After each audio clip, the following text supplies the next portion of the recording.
Nassuordine Imavov just stopped Israel Adesanya in the second round, and man, that was something. Now, don't get me wrong, I wasn't shocked that Imavov won. I actually thought he had a solid shot at beating Izzy, but what did catch me off guard is the fact that he finished him. I was expecting a competitive fight where Imavov edged out the first few rounds, maybe Izzy rallies back late, but ultimately Imavov takes a decision win. But nah, that's not how it played out. Instead, Izzy got stopped. So second round starts and things take a turn real quick. Imavov cracks Adesanya with a clean right hand, and you can see it hurt him. Izzy stumbled trying to reset, but Imavov didn't give any space. He followed up with a nasty left uppercut, then just swarmed him with ground and pound. Mark Goddard stepped in and waved it off, and just like that, it's over. Imavov just took out one of the greatest middleweights of all time. And just like that, the controversy kicks in, okay? Now everybody's debating about the stoppage. I've seen people saying it was early, that Izzy was still moving at the end, and look, I get it. If you watch it back, yeah, he was still moving, but let's be real, he wasn't going to survive that. When Izzy took that clean right hand from Imavov, I actually thought he might be able to recover. But that follow-up shot, that nasty left uppercut, that thing came in like a missile, one of the craziest follow-ups I've ever seen in recent memories. I mean, it landed flush, and you can see the light started dim for Izzy. And yeah, he was still slightly moving his head afterwards, but come on, he was done. Imavov would have just kept raining down shots, and if the ref didn't step in, Izzy was about to take unnecessary damage. So even though I agreed that the stoppage was a little quick, I still think it was the right call. And you know what's crazy? I actually think Izzy was doing pretty well in this fight. In my opinion, he won the first round. Izzy looked really sharp in that first round. His kicks were fast, his movement was fluid, and he seemed in complete control of the striking exchanges. Right out of the gate, you could tell that he was dialed in, his jab was landing clean, and he was picking his shots well. He looked leaner than we've seen him in previous fights, but still explosive, especially with his kicks. One of the biggest things that stood out was how well he was managing distance. Every time Imavov tried to step in, Izzy either disturbed him with a jab or used his footwork to angle out. It was a classic Adesanya sharp counter-striking, excellent defense awareness, and just a step ahead in the exchange. And then there was even his takedown defense. Imavov was shooting early, but Izzy stuffed those attempts and even made him work hard just to keep the wrestling threat alive. He wasn't just stopping the takedowns, he was punishing Imavov for them, making him pay with short strikes and knees in the clinch. And I have to give Imavov some credit where it's due. He landed this beautiful uppercut. It was so sneaky in the first round. It wasn't one of those big looping highlight reel uppercuts where you just see it coming a mile away. This was sharp, compact, and set up beautifully. Here's what happened. Izzy was doing his usual things, managing distance, picking his shots like I mentioned earlier, and keeping Imavov on the end of his strikes. But Imavov wasn't just standing there absorbing damage. He was studying Izzy's patterns, reading his rhythm. And as soon as he saw the right opening, boom, he slipped in that uppercut.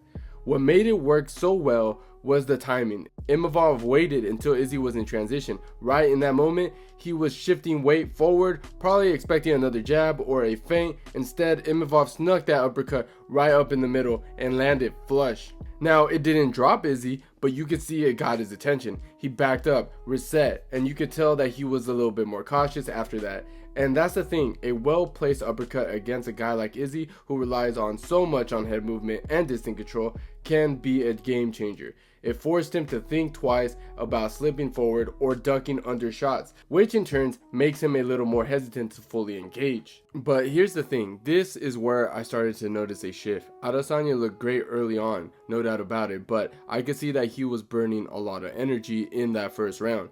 He was moving a lot, consistently fending off takedown attempts, firing off quick strikes to keep Imavov at bay. Now, that's not necessarily a bad thing, but when you're dealing with a guy like Imavov, someone who is calculated, patient, and not easily rattled, you've got to be mindful of your energy reserves. Meanwhile, Imavov, he was playing the long game, even though he was actively wrestling, constantly shooting for takedowns.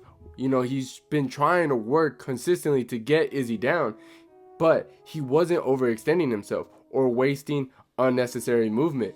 His strike output was super low, but that was by design. He was trying to outstrike Izzy early. He was just laying the groundworks, planting the seeds in Adesanya's mind that the wrestling was coming. And that's exactly why I picked him to win. If he could make Izzy consistently think about the takedowns, if he can force him into that state of hesitation, then the striking would open up for him. because here's the thing about MMA. It's not just about who has the better hands or cleaner technique, it's about who can create the right openings. And I truly believe that if Imavov mixed things up well enough, he'd be able to get Adesanya second guessing every exchange. In my opinion, Imavov has the better pocket boxing between the two.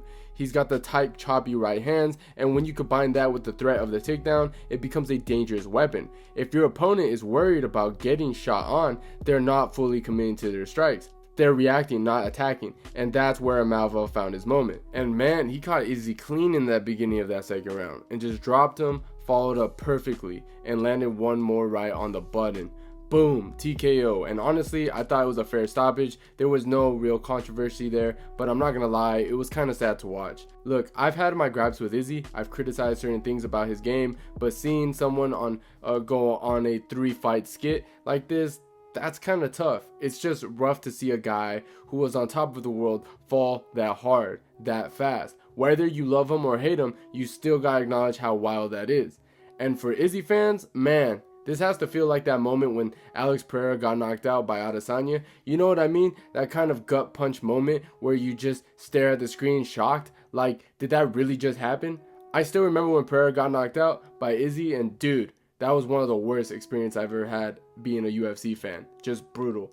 And now for Izzy, this is his third straight loss. Sean Strickland, Dricus du Plessis, and now Imavov. That's a rough run. It's not one bad night, it's a pattern. And you gotta wonder, is this just a bad stretch, or are we looking at a real decline?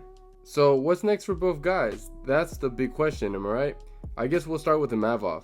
I think he earned himself a title shot. He just has to wait his turn right now. We know Sean Strickland is next in line, and right behind him is Khamzat Chimaev. So the middleweight division is heating up fast, and we're looking at some fresh matchups at the top.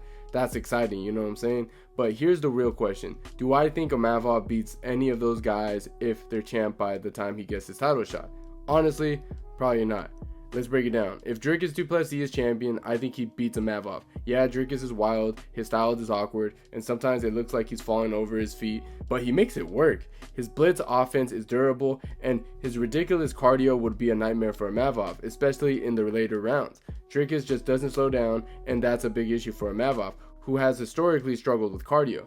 Now, if Sean Strickland is the champ, same thing. Strickland's pace is suffocating. He doesn't throw with crazy power, but he's in your face consistently, pumping out volume, jabbing you to death, and wearing you down. We saw Imavov start to fade in his fight before with Strickland. He'd keep walking forward, keep touching him, and by the championship rounds, Imavov would be in deep waters.